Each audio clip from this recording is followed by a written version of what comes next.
السلام علیکم ورحمۃ اللہ وبرکاتہ نحمده ونصلی علی رسولہ الکریم اما بعد اللہم صلی علی محمد فی اول کلامنا وصلی علی محمد فی اوسط کلامنا وصلی علی محمد فی آخر کلامنا۔ عزیزان محترم، جیسا کہ آپ جانتے ہیں اسلامی سال اور اسلامی سال کا پہلا مہینہ محرم الحرام شروع ہو چکا ہے۔ ہمارے اسلامی سال کا پہلا مہینہ محرم الحرام ہے اور ہمارے اسلامی سال کا آخری مہینہ ذوالحجہ ہے۔ اگر ایک بات پہ غور کیا جائے، جب محرم الحرام شروع ہوتا ہے تو یہ ہمیں ایک عظیم الشان قربانی کی یاد دلاتا ہے، اور وہ قربانی کس کی ہے؟ جو میرے نبی کے خاندان حضرت امام حسین رضی اللہ تعالی عنہ اپنی اولاد سمیت کربلا کی ریگزار پہ پوری فیملی سمیت پورے خاندان سمیت میرے بھوک پیاس کی حالت میں اجنبیت کی حالت میں شہید کر دیا گیا۔ تو ہمارے سال کی ابتدا بھی قربانی ہے، اور جب اس سال کا اختتام ہوتا ہے ذوالحجہ، تو یہ بھی ہمیں ایک عظیم الشان قربانی کی یاد دلاتا ہے۔ ہمارے نبی کے جد امجد حضرت ابراہیم علیہ السلام اپنے لخت جگر حضرت اسماعیل علیہ السلام کی قربانی کہ ایک خواب دیکھا گیا، نبی کا خواب وہی ہوا کرتا ہے، اللہ کے امر کو انہوں نے پورا کر دیا۔ تو ہمیں یہ بات ہم سوچنے پہ مجبور ہو جاتے ہیں کہ ہمارا جو دین اسلام ہے وہ قربانی مانگتا ہے، سال کی ابتدا بھی قربانی اور سال کا اختتام بھی قربانی۔ تو آج میں جس ہستی کا تذکرہ کرنے لگا ہوں وہ حضرت امام حسین سلام اللہ علیہ ہے، جو اہل بیت کے چشم و چراغ ہیں۔ فضائل ان کے بہت زیادہ ہیں، میں آج آپ کے سامنے چیدہ فضائل رکھوں گا۔ حضرت ام الفضل جو حضرت عباس رضی اللہ تعالی عنہ کی اہلیہ ہے، نام ان کا لبابہ بنت حارث ہے۔ انہوں نے خواب دیکھا۔ خواب کیا ہے کہ حضور پاک صلی اللہ علیہ وسلم کے جسم سے ٹکڑا الگ ہوا اور ام الفضل کی گود میں جا گرا۔ یہ خواب بڑا پریشان کن تھا ان کے لیے۔ وہ حضور پاک صلی اللہ علیہ وسلم کے پاس تشریف لائی، یا رسول اللہ، ایک خواب دیکھا ہے جس نے مجھے بہت پریشان کر دیا۔ حضور پاک صلی اللہ علیہ وسلم فرمانے لگے کہ ام الفضل، وہ خواب بیان کیا جائے۔ جب ام الفضل نے وہ خواب بیان کیا تو حضور پاک صلی اللہ علیہ وسلم مسکرانے لگے کہ اے ام الفضل، اس خواب کی تعبیر یہ ہے کہ میری بیٹی فاطمہ کے ہاں اولاد ہوگی اور وہ اولاد آپ کی گود میں آئے گی۔ اس خواب پہ ذرا غور کیا جائے، ام الفضل دیکھتی ہے کہ جسم کا ٹکڑا الگ ہوا اور میری گود میں آ گرا، یعنی حضور نے تعبیر دی کہ حسن اور حسین کی طرف کہ میری بیٹی کے ہاں اولاد ہوگی اور وہ اولاد آپ کی گود میں آئے گی۔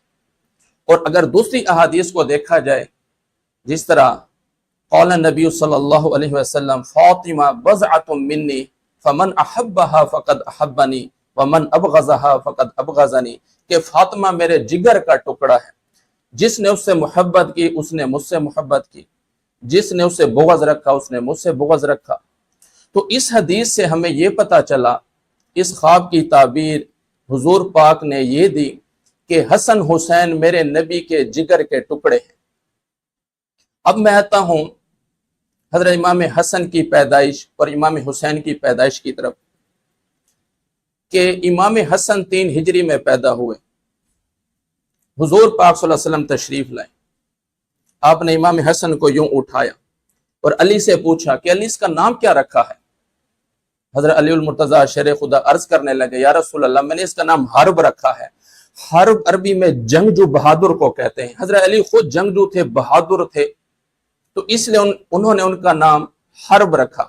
آپ نے فرمایا نہیں، ان کا نام حسن ہوگا۔ پھر حضرت امام حسین پیدا ہوئے، آپ صلی اللہ علیہ وسلم نے حضرت علی سے پوچھا علی اس کا نام کیا رکھا ہے؟ حضرت علی عرض کرنے لگے، یا رسول اللہ، میں نے اس کا نام حرب رکھا ہے، جنگجو بہادر۔ حضور نے فرمایا نہیں، اس کا نام حسین ہوگا۔ حضرت علی المرتضیٰ رضی اللہ تعالیٰ عنہ عرض کرنے لگے یا رسول اللہ یہ حسن حسین جو نام ہے یہ آج سے پہلے ہم نے کبھی بھی نہیں سنا، یہ نام آپ نے کہاں سے تجویز کیے؟ اب ذرا غور سے سننا، حضور پاک صلی اللہ علیہ وسلم فرمانے لگے کہ اے علی، جب سے دنیا بنی ہے، کہ جب سے کائنات بنی ہے اس وقت سے لے کر آج تک حسن حسین کسی کا نام بھی نہیں ہے اس کائنات میں۔ یہ دو نام حسن اور حسین اللہ نے جنت کے خزانوں میں میرے ان نواسوں کے لیے چھپا کے رکھے تھے۔ یہ نام جبریل لے کر آئے ہیں کہ اللہ فرما رہے ہیں کہ ایک کا نام حسن رکھو، دوسرے کا نام حسین رکھو۔ تو یہ حسن حسین نام تجویز کرنے والے بھی میرے رب ہیں۔ کتنی شان ہے ان کی کہ جن کے نام بھی جبریل لے کر آئے جنت کے خزانوں میں سے۔ تو عزیزان محترم، یہاں سے پتہ چلا کہ پہلی سنت بچے کا اچھا نام رکھنا۔ میں ساتھ ساتھ آپ کو مسائل بھی بتاتا جاؤں گا، سنت طریقہ کہ جب بچہ پیدا ہو ہمارے ہاں یا بچی پیدا ہو تو اس کا اچھا نام تجویز کرنا۔ دوسری سنت کیا تھی؟ حضور پاک صلی اللہ علیہ وسلم نے امام حسن اور حسین دونوں کے دائیں کان میں اذان دی، بائیں کان میں اقامت کہی۔ تو آج ہمارے ہاں جب بچوں کی پیدائش ہوتی ہے تو ان کے دائیں کان میں اذان دی جاتی ہے، بائیں کان میں اقامت کہی جاتی ہے۔ یہ دوسری سنت ہے۔ تیسری سنت کیا ہے کہ بچے کو تحنیک کرائی جاتی ہے، گھٹی دی جاتی ہے۔ یہ تحنیک کیا ہوتا ہے، گھٹی کیا ہوتا ہے؟ تحنیک کہتے ہیں سنت عمل کو، مطلب نیک صالح شخص معاشرے میں دیکھا جائے جس کے اوپر آپ کو اعتبار ہو، کوئی میٹھی چیز شہد لے لیں، کھجور لے لیں، وہ نیک صالح شخص کو دانتوں سے چبا کر، دانتوں سے ایسے چبائے گا اور چھوٹا بچہ یا بچی اس کے تالو سے ایسے لگا دے گا۔ اس لیے علماء فرماتے ہیں جو شخص بھی تحنیک کروائے گا چھوٹے بچے کو یا بچی کو، اس شخص کے اثرات اس بچے اور بچی کے اندر منتقل ہوں گے۔ تو پہلی چیز اللہ کے نبی نے نام رکھا حسن اور حسین۔ دوسری چیز حضور پاک صلی اللہ علیہ وسلم نے دائیں کان میں اذان، بائیں میں اقامت۔ تیسری چیز حضور پاک صلی اللہ علیہ وسلم نے حسن اور حسین کو گھٹی دی، لیکن قربان جاؤں ان ہستیوں کے اوپر گھٹی کس طرح دی گئی؟ حضور پاک صلی اللہ علیہ وسلم نے ایسے اپنا لعاب مبارک نکالا اور امام حسن کے منہ میں ایسے ڈال دیا۔ پھر آپ حسین کی پیدائش پہ آپ نے ایسے لعاب مبارک اپنا نکالا اور حسین رضی اللہ تعالیٰ عنہ کے منہ میں ایسے داخل کر دیا۔ تو حسن حسین کو گھٹی دینے والے میرے نبی حضور پاک صلی اللہ علیہ وسلم ہیں۔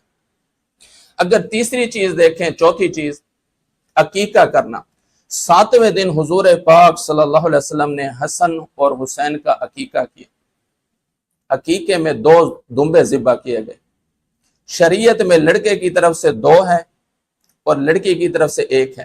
2 دمبے، 2 بکریاں ذبح کی جائیں اور لڑکی کی طرف سے 1 دمبا یا 1 بکری، یہ بھی سنت عمل ہے۔ تو حضور پاک صلی اللہ علیہ وسلم نے 7ویں دن عقیقہ کیا امام حسن کی طرف سے اور 7ویں دن عقیقہ کیا امام حسین کی طرف سے، اور 7ویں دن ہی حضور پاک صلی اللہ علیہ وسلم نے حسن اور حسین کے سر کے بال مونڈ دیے اور بالوں کے وزن کے برابر حضور پاک صلی اللہ علیہ وسلم نے چاندی صدقہ کی۔ میں اس بات کو ایک دوبارہ دہراؤں گا کہ پہلی سنت بچے کا اچھا نام رکھنا، دوسری سنت اذان اور اقامت، تیسری سنت تحنیک گھوٹی دینا، چوتھی سنت بچے کا عقیقہ کرنا۔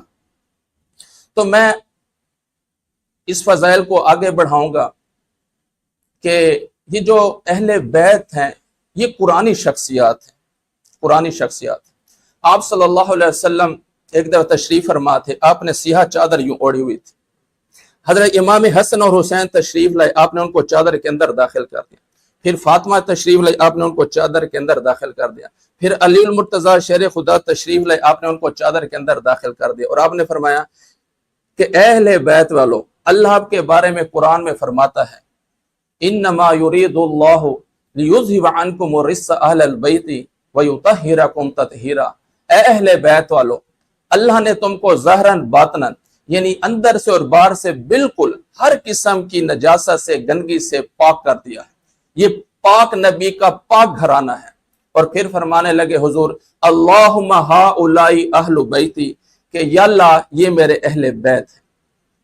اور اگر دوسری فضیلت قرآن سے دیکھی جائے تو یہ نجران کے عیسائیوں کا واقعہ ہے جو مباہلہ کرنے کے لیے مدینہ میں حضور کے پاس تشریف لائے۔ واقعہ ذرا طویل ہے، میں مختصر بیان کرنے لگا ہوں کہ جب وہ دلائل میں ہار گئے عیسائی سارے، تو انہوں نے کہا آؤ مباہلہ کرتے ہیں۔ مباہلہ کیا ہے کہ ایک طرف عیسائی تھے، ایک طرف حضور پاک صلی اللہ علیہ وسلم تھے۔ مباہلہ اس کو کہتے ہیں کہ دونوں فریق اللہ کی بارگاہ میں ہاتھ اٹھائیں گے کہ یا اللہ ہم میں سے جو جھوٹا ہوگا اس کے اوپر اپنا عذاب نازل کر۔ اور اس کو قرآن یوں بیان کرتا ہے فَمَنْ حَاجَكَ فِيهِ مِنْ بَعْدِ مَا جَاءَكَ مِنَ الْعِلْمِ فَقُلْ تَعَالَوْا نَدْعُ أَبْنَاءَنَا وَأَبْنَاءَكُمْ وَنِسَاءَنَا وَنِسَاءَكُمْ وَأَنفُسَنَا وَأَنفُسَكُمْ ثُمَّ نَبْتَهِلْ فَنَجْعَلْ لَعْنَةَ اللَّهِ عَلَى الْكَاذِبِينَ کہ تم اپنے بیٹوں کو لے کر آؤ گے، ہم اپنے بیٹوں کو لے کر آئیں گے، تم اپنے گھر کی عورتوں کو لے کر آؤ گے، ہم اپنے گھر کی عورتوں کو لے کر آئیں گے، یہاں سے تم خود آؤ گے، ادھر سے ہم آئیں گے۔ تو یہاں اہل بیت جن کو پنجتن پاک کہا جاتا ہے، 5 ہستیاں حضور پاک صلی اللہ علیہ وسلم، حسنین کریمین، فاطمہ اور حضرت علی المرتضیٰ شیر خدا۔ اب حضور پاک صلی اللہ علیہ وسلم نے اس موقع پہ کس کو بلایا؟ آپ نے کہا حسن اور حسین آ جائے، ادھر سے فاطمہ کو بلایا اور ادھر سے علی کو بلایا۔ آپ نے حسن حسین کو یوں پکڑا اور فاطمہ آپ کے پیچھے چلتی آ رہی، حضرت علی المرتضیٰ بھی آپ کے پیچھے چلتے آ رہے ہیں۔ جب ان 5 کو آتے ہوئے عیسائیوں نے دیکھا تو وہ دل ہی دل میں کہنے لگے، 60 آدمی تھے وہ عیسائی جو نجران کا وفد، انہوں نے کہا کہ ہمیں پتا ہے کہ ہم اندر سے جھوٹے ہیں، اگر ان لوگوں کے ساتھ آپ لوگوں نے مباہلہ کیا تو سن لو ایک شخص بھی ہم میں سے نہیں بچے گا۔ وہ نورانی 5 شخصیات آتے ہوئے دیکھ کر عیسائی وفد نے مباہلہ کرنے سے انکار کر دیا اور وہ پیچھے ہٹ گئے۔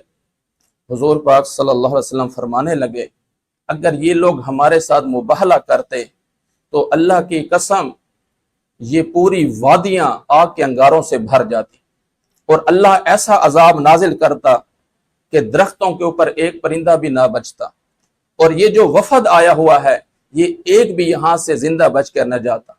ظاہری بات ہے کائنات کی سچی ہستیاں جن کے سامنے سچ کا لفظ بھی چھوٹا پڑ جاتا ہے، کہ اتنی پاک ہستیاں جو سچائی کا پیکر ہیں، عملی نمونہ ہے، جب وہ اللہ کی بارگاہ میں ہاتھ اٹھاتے ہیں کہ اللہ ہم میں سے جو جھوٹا ہے ان پر اپنا عذاب نازل کر۔ آپ خود سوچیں اگر علی المرتضیٰ یوں ہاتھ اٹھاتے، فاطمہ ہاتھ اٹھاتے، حضور ہاتھ اٹھاتے، حسنین کریمین ہاتھ اٹھاتے، ہاتھ اٹھانا دور کی بات ہے، اگر ان کے دل میں بھی آ جاتا تو یہ سب تباہ و برباد ہو جاتے۔ میں آپ کے سامنے ان کا حسب نسب تھوڑا پڑھتا ہوں۔ اب میں اگر اپنے والد کے ساتھ آگے چلوں، دادا پھر پردادا، پردادے سے آگے ہمیں حسب نسب کا نہیں پتہ، اتنا زیادہ سے زیادہ 5-6 پیڑھی تک پشت تک ہم چلیں گے، لیکن واحد ایسا خاندان ہے جس کا سلسلہ نسب حضرت آدم علیہ السلام تک محفوظ ہے۔ اب حضور کی طرف سے میں شروع کرنے لگا ہوں کہ محمد بن عبداللہ بن عبد المطلب، علی المرتضیٰ شیر خدا بن ابی طالب بن عبد المطلب، حسن بن علی بن ابی طالب بن عبد المطلب، حسین بن علی بن ابی طالب بن عبد المطلب، فاطمہ بنت محمد بن عبداللہ بن عبد المطلب۔ اب یہ 5 شخصیات ہیں، اب پنجتن یہ بن گئے، حضور، فاطمہ، علی، حسن اور حسین، 5 کا سلسلہ نسب عبد المطلب پہ آ کے رک جاتا ہے۔ اب یہاں سے میں آدم تک سلسلہ پڑھنے لگا۔ پنجتن پاک بن عبد المطلب بن ہاشم بن عبد مناف بن قصی بن کلاب بن مرہ بن کعب بن لوئی بن غالب بن فہر بن مالک بن نظر بن کنانہ بن خزیمہ بن مدرکہ بن الیاس بن مزر بن نزار بن معد بن عدنان بن عبد بن حمیسہ بن سلیمان بن اوز بن بوز بن کموال بن ابی بن عوام بن ناشد بن حزا بن بلدہ بن یدلاو بن طابق بن جاہم بن ناہش بن ماخی بن عیفی بن ابکر بن ابی بن ادوا بن حمدان بن سمبر بن یسربی بن یحزن بن یلہن بن ارعوا بن عیزی بن ذیشان بن عیسر بن اکنات بن مقصر بن ناحس بن زارع بن سمی بن مزی بن ایوز بن ایرام بن کیدار بن اسماعیل بن ابراہیم بن آزر بن ناہور بن سروج بن رو بن فائد بن عابر بن ارفقشاد بن سام بن نوح بن لامک بن متشال بن ادریس بن یرد بن ملحیل بن کینان بن آنو بن شیس بن آدم علیہ السلام۔ اب دیکھو یہ کیسی ہستیاں ہیں کہ میرے اللہ نے ان کا سلسلہ نسب آدم تک محفوظ کر دیا ہے۔ میں تھوڑا آگے لے کے چلتا ہوں۔ حضرت اسامہ بن زید رضی اللہ تعالیٰ عنہ، مشکات شریف کی روایت ہے، ایک دفعہ حضور کے پاس تشریف لائے۔ حضور اپنے گھر سے جب باہر نکلے، حضور نے یوں چادر اوڑی ہوئی تھی۔ اسامہ بن زید رضی اللہ تعالیٰ عنہ عرض کرنے لگے، اپنی عرض انہوں نے پوری کی، جانے لگے۔ اسامہ بن زید فرماتے ہیں کہ میرے دل میں آیا کہ یہ حضور کی جو چادر کے نیچے کوئی چیز حرکت کر رہی ہے، ادھر تھوڑی حرکت ہو رہی تھی، مجھ سے رہا نہیں گیا۔ جاتے جاتے میں نے حضور سے پوچھ لیا کہ یا رسول اللہ، یہ چادر کے نیچے کیا ہے؟ تو حضور پاک صلی اللہ علیہ وسلم نے یوں چادر کو ہٹایا، حسن اور حسین یہاں سے چپکے ہوئے تھے حضور پاک صلی اللہ علیہ وسلم، اور حضور فرمانے لگے کہ یہ میرے بیٹے ہیں، اللہم انی احبہما فاحبہما فاحب من یحبہما، اللہ میں ان دونوں سے پیار کرتا ہوں، تو بھی ان سے پیار فرما، اور جو ان سے پیار کرے تو ان سے بھی پیار فرما۔ ایک دفعہ حضور پاک صلی اللہ علیہ وسلم خطبہ دے رہے تھے، حسنین کریمین یوں دروازے سے اندر داخل ہوئے، سرخ جوڑا زیب تن کیے ہوئے تھے، اور وہ کبھی چل رہے ہیں کبھی گر رہے ہیں، چل رہے ہیں گر رہے ہیں، چھوٹے بچے تھے۔ حضور پاک صلی اللہ علیہ وسلم نے خطبہ چھوڑ دیا، صفوں کو چیرتے ہوئے حسنین کریمین تک پہنچے، ان کو اٹھایا اور ممبر پر آ کے ایک کو دائیں طرف بٹھائے، ایک کو بائیں طرف بٹھائے، اور قرآن کی آیت پڑھی کہ صدق اللہ، کہ اللہ نے حق فرمایا، سچ فرمایا، انما اموالکم و اولادکم فتنہ، کہ تمہارا مال اور تمہاری اولاد تمہارے لیے آزمائش ہے۔ کہ جب میں خطبہ دے رہا تھا، میرے یہ دو بیٹے جب آئے، میرے جب دو بیٹے اندر داخل ہوئے، تو مجھ سے ان کا گرنا برداشت نہیں ہوا، مجھے خطبہ چھوڑنا پڑا اور مجھے ان دو بیٹوں کو اٹھانا پڑا۔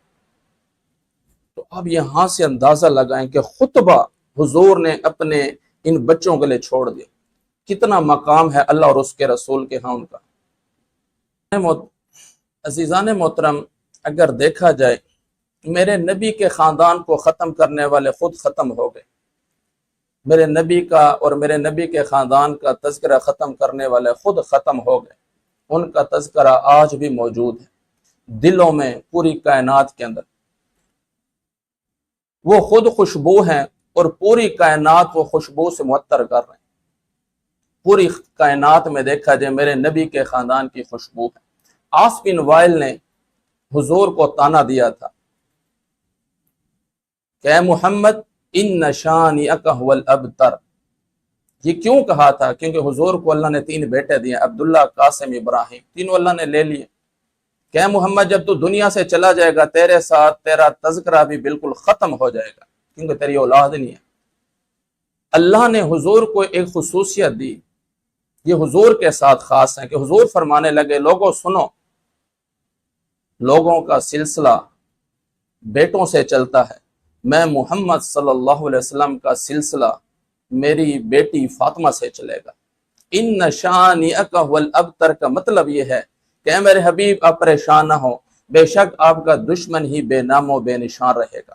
آج آپ کائنات میں دیکھ لیں، اللہ نے میرے نبی کی بیٹی فاطمہ کو بیٹے دیے، حسن اور حسین۔ میں ذرا ان کے تھوڑا سا تذکرہ کرنے لگا آپ کے سامنے کہ حضرت علی المرتضیٰ شیر خدا اور فاطمہ کا نکاح ہوا۔ پہلے امام لے لیں اہل بیت میں سے حضرت علی المرتضیٰ شیر خدا، ان کا بیٹا حضرت امام حسن، اور دوسرا بیٹا امام حسین، امام حسین کا بیٹا امام زین العابدین، ان کا بیٹا امام محمد باقر، ان کا بیٹا امام جعفر صادق، حضرت امام موسیٰ کاظم، امام علی رضا، امام محمد تقی، امام علی نقی، امام حسن عسکری، اور 12ویں جو امام مہدی سلام اللہ علیہم رضی اللہ تعالی عنہم، ابھی وہ قیامت کے قریب آئیں گے۔ اب مجھے یہ بتائیں، جنہوں نے تانا دیا تھا ان کو آج دنیا نہیں جانتی، لیکن میرے نبی کے خاندان کا تذکرہ آج بھی موجود ہے، دلوں میں، کتابوں میں، پوری کائنات کو معطر کر رہے ہیں۔ اور قیامت کے قریب جو آئے گا امام مہدی، وہ پوری دھرتی کو عدل سے بھر دے گا، پوری دھرتی کو عدل سے بھر دے گا۔ میرے نبی نے فرمایا اس کے باپ کا نام میرے باپ کے نام پہ عبداللہ ہوگا، اور اس مہدی کا نام میرے نام کے اوپر محمد ہوگا، اور وہ میری بیٹی فاطمہ کی اولاد سے ہوگا۔ کون سی اولاد سے؟ حضرت حسن کی اولاد سے ہوگا۔ تو اسی کے ساتھ میں آخر میں یہ عرض کروں گا کہ عزیزان محترم، جتنے بھی سننے والے ہیں، سامعین ہیں، دیکھنے والے ہیں، اللہ ہمیں ان اہل بیت سے، حضور پاک صلی اللہ علیہ وسلم کے خاندان سے سچی محبت نصیب فرمائے، اور سب سے بڑھ کر ان کے نقش قدم پہ چلنے کی توفیق نصیب فرمائے۔ اس کو ہم نجات سمجھے، دنیا میں بھی اور آخرت میں بھی، اور ہماری یہی دعا ہے کہ کل حشر میں اللہ ہمیں ان کے غلاموں میں بھی اٹھا دے۔ یہ ہمارے لیے سعادت کی بات ہے۔ والسلام۔